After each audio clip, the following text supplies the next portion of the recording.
बिस्मिल्लाहिर्रहमानिर्रहीम अस्सलामुअलैकुम रहमतुल्लाह। साबिक सेक्रेटरी इलेक्शन कमीशन कमर दिलशाद के आर्टिकल के बाद जो हामिद मीर की खबर आई उसने पूरे के पूरे सिस्टम को हिला के रख दिया और इसने पूरी की पूरी बुनियादें हिला दी हैं, क्योंकि ये अब सिस्टम, ये निज़ाम जो कि डिलीवर भी नहीं कर रहा। ये नून लीग पीपल्स पार्टी की जो गवर्नमेंट है, जो पिछले तकरीबन को 3-3.5 साल से चल रही है, 2022 से अब 2026 चढ़ने वाला है, 2025 बिल्कुल एंडिंग की तरफ जा रहा है और ये तकरीबन को 3 साल होने को है। लेकिन पाकिस्तान में तरक्की और खुशहाली के बजाय उल्टा कर्ज़ों का अंबार, पहाड़, पाकिस्तान की मुआशी सियासी तबाही और बर्बादी, मुल्की निज़ाम के अंदर तबाही और बर्बादी आपको मिली। तो क्या डिलीवर किया?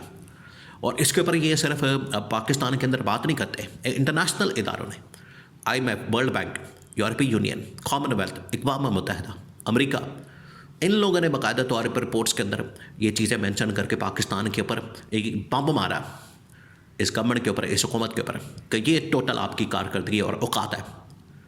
तो ये जो अब सब कुछ सामने आया है, इससे बिल्कुल वाज़ेह हो गया है कि ये गवर्नमेंट तो चलने वाली नहीं है, ये हुकूमत चलने वाली नहीं है और इस निज़ाम को मज़ीद टाइम देना या इसको धक्का लगाना, ये तबाही और बर्बादी के अंदर धकेलने के मुतरादिफ है। अब हुआ क्या? एक तरफ तो नोटिफिकेशन हो गया चीफ ऑफ डिफेंस फोर्सेस का, जनरल आसिम का, उनकी तैनाती हो गई है और उन्होंने बाकायदा तौर पर ऑपरेशनल मामला तमाम की तमाम चीज़ें संभालनी है, कमांड संभालनी है और उसके बाद अब यहाँ से वो आगे बढ़ेंगे। तो एक तरफ तो कमर दिलशाद का आर्टिकल आ गया है जिसके अंदर उन्होंने बता दिया है कि अब किस तरीके से निज़ाम की तब्दीली होगी, निज़ाम को तब्दील किया जाएगा, चेंज किया जाएगा और इस सिस्टम की ओवरहॉलिंग की जाएगी। नंबर 2, अब हामिद मीर की जानिब से भी बाकायदा तौर पर लाइव टीवी टॉक शो के अंदर 2-3 चीज़ें हैं। देखिए, एक तो अब उन्होंने बाकायदा तौर पर ना सिर्फ ISPR की प्रेस कॉन्फ्रेंस वगैरह अटेंड करना शुरू कर दी। नंबर 2, अब उन्होंने अपना सोशल मीडिया के ऊपर भी व्लॉगिंग वगैरह स्टार्ट कर दी है और नंबर 3, वो अपना टीवी टॉक शो तो करते हैं। अब टीवी टॉक शो के अंदर उन्होंने ये गवर्नमेंट के नुमाइंदों को बुला के उन्हें बड़ा वाज़ेह तौर पर पैगाम दे दिया, बड़ा वाज़ेह तौर पर बता दिया। अब गवर्नमेंट, आपको पता है, वहाँ पर बैठ के उसके जो तर्जुमान है, उसके जो वज़ीर मशीर हैं, वो बैठ के वहाँ पर अपनी हुकूमत की प्लान बता रहे थे, मंसूबे बता रहे थे कि हमारा ये मंसूबा है, हमारा ये मंसूबा है, अब हम अगले साल ये करेंगे, अगले साल ये करेंगे, 2 साल बाद ये करेंगे, 3 साल बाद ये करेंगे। हामिद मीर ने कहा कि 1 मिनट ठहरो ज़रा, तुम ये जो 2 साल बाद, 3 साल बाद, 4 साल बाद ये जो मंसूबा दे रहे हो, तुमने रहना कितनी देर है? अब सवाल बड़ा अहम है, ये जो हामिद मीर ने सवाल उठाया, ये बड़ा अहम सवाल है और इसके अंदर ही सारी हकीकत है, इसके अंदर ही सारे मामलात हैं। सवाल बड़ा अहम है कि आपने रहना कितनी देर है, तुम लोगों ने रहना कितनी देर है? जो 2 साल, 3 साल, 4 साल, 5 साल के मंसूबे बना रहे हो, टोटल तुम लोगों के पास जो पार्लियामेंट की टाइम रह गई है वो 2 साल रह गई है। 3-3.5 साल से तुम लोग वैसे गवर्नमेंट के अंदर बैठे हुए हो और अगर 5 साल का टेन्योर मिला है वो तो इस वक्त आज ताज़ा तरीन 2025 में दिसंबर में अगर किसी को मिला है वो तो field marshal general Asim Munir को मिला है, 5 साल तो उनके पास है। तो आप किस खाते में, तुम लोग किस खाते में 5 साल की बातें कर रहे हो? यानी ये वहाँ पर बैठ के वज़ीर मशीर हामिद मीर के टॉक शो में बातें कर रहे हैं और बता रहे हैं। एक तरफ तो ये बातें हो रही हैं, दूसरा ये कह रहे हैं कि हम इमरान खान के ख़िलाफ़ ये करने जा रहे हैं, वो करने जा रहे हैं, इमरान खान को हम पकड़ने जा रहे हैं, इमरान खान के ऊपर पाबंदी, इमरान खान के ऊपर बैन, इमरान खान को हमने मुलाकातें बंद, इमरान खान की पार्टी के ऊपर सख्तियाँ और ये तमाम चीज़ें, ये अब इनकी जानिब से मनसूबा शेयर किया जा रहा है। हामिद मीर ने फिर लाइव टीवी टॉक शो के अंदर ही बम मारा इनके ऊपर, एटम बम, बहुत बड़ा बम मार दिया। उसने फिर सारी हकीकत खोल के रख दी।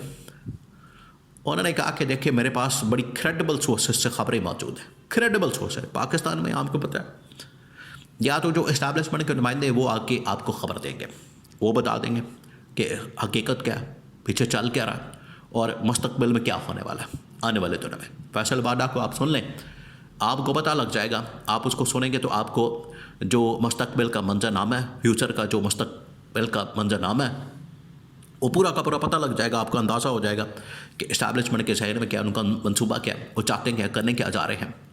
या फिर आप 2-3 बड़े जो सहाफ़ी हैं, जर्नलिस्ट हैं, न्यूट्रल किस्म के, बड़े इंडिपेंडेंट किस्म के, उनको सुन लें, आपको पता लग जाएगा। अब हामिद अमीन ने यहाँ पर ब्रेकिंग न्यूज़ दी, बहुत बड़ी खबर। उन्होंने कहा कि ये जिन दिनों में नोटिफिकेशन को लेकर मसला बना हुआ था, तैनाती का नोटिफिकेशन नहीं हो रहा था और इसको लेके ये बैठे हुए थे दबा के, इन लोगों ने रखा हुआ था। इस दौरान नवाज शरीफ की, शहबाज शरीफ की एक तो मुलाकातें हुई और फिर वज़ीर-ए-आज़म हाउस के अंदर बाकायदा तौर पर शहबाज शरीफ के साथ मुलाकातें हुई। अब उन दिनों में किर्गिस्तान का एक यहाँ पर पूरा डेलीगेशन आया हुआ था।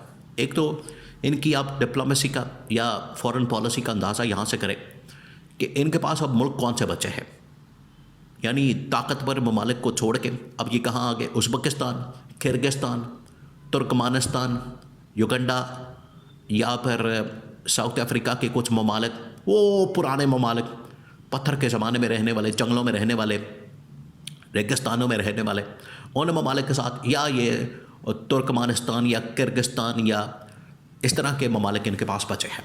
दौरे भी उनके करेंगे और उनके सरबराहान भी यहाँ पर आएंगे, जिनसे ना कोई लेना ना देना, ना आपको कुछ मिलेगा, सुकते मेले माया, बस मुलाकातें कर ली, खाया पिया कुछ नहीं, गिलास तोड़ा बारह आने, ये हाल है। तो किर्गिस्तान का पूरा डेलीगेशन सदर की सरबराही में वहाँ पर पहुँचा था। वहाँ पर फिर फील्ड मार्शल ने, जनरल आसिम ने, DGI ने, वो वहाँ पर पहुँचे, एक सेपरेट मुलाकात हुई। अब ये बहुत बड़ी खबर है, जो बहुत बड़ा इंकशाफ हुआ है, बहुत बड़ा इंकशाफ। ये इन्हीं दिनों में, जिन दिनों में नोटिफिकेशन फंसा हुआ था, तैनाती फंसी हुई थी, नोटिफिकेशन नहीं हो रहा था, मुसलसल काम डाउन हो रहा था, 1 दिन 2 दिन 3 दिन 4 दिन 5 दिन मुसलसल हो रहे थे, टिक टिक टिक घड़ी की लगी हुई थी, नोटिफिकेशन नहीं हो रहा था। उन दिनों में ये जब डेलीगेशन आया तो प्राइम मिनिस्टर हाउस में जनरल आसिम ने फिर मुलाकात की। उस मुलाकात के अंदर जनरल आसिम ने शहबाज शरीफ को फिर मशवरा दिया, कहा कि अगर तुमने नोटिफिकेशन जारी नहीं करना तो फिर ठीक है, फिर इस्तीफ़ा दो और घर जाओ, फिर हम किसी और से नोटिफिकेशन निकलवा लेंगे। अगर तुम ये यहाँ पर हमारे साथ कोई अनपच कर रहे हो, हमारे साथ कोई ये गेम खेल रहे हो, हमारे साथ कोई 2 नंबरी कर रहे हो। उन्होंने कहा कि देखिए, हमें पता है इस बात का, तुम्हें हमने वज़ीर-ए-आज़म जिस तरह से बनाया, फॉर्म 47 के ऊपर जाली वोटों के ज़रिए मैंडेट चोरी करके, डाका मार के, नवाज शरीफ को भी हमने माइनस किया, तुम्हारा पता काटना तो मुश्किल ही कोई नहीं है। नवाज शरीफ जैसे आदमी को हमने माइनस कर दिया, तो तुम्हारी क्या औकात है? तो या तो नोटिफिकेशन निकालो या फिर इस्तीफ़ा दो और घर जाओ। ये नवाज शरीफ की बात माननी है, किसकी बात माननी है, ये हमें इससे कोई लेना देना नहीं। ये तुम्हारे पास 2 ऑप्शन हैं। ये जब कहा गया तो ठीक 24 घंटे बाद नोटिफिकेशन ठक करके निकला, समरी मूव हुई है, तमाम लोग हरकत में आए हैं, पार्टी हरकत में आई है। शहबाज शरीफ ने नवाज शरीफ से रब्ता ख़त्म कर दिया। उसने कहा कि ये अब मैंने गवर्नमेंट बचानी, अपना इक़्तिदार बचाना है, हुकूमत बचानी, अपनी मैंने कुर्सी बचानी, अपनी कुर्सी की लालच में बचाने की खातिर उसने नोटिफिकेशन निकाल दिया, वरना इस्तीफ़ा प्राइम मिनिस्टर हाउस में तलब किया गया।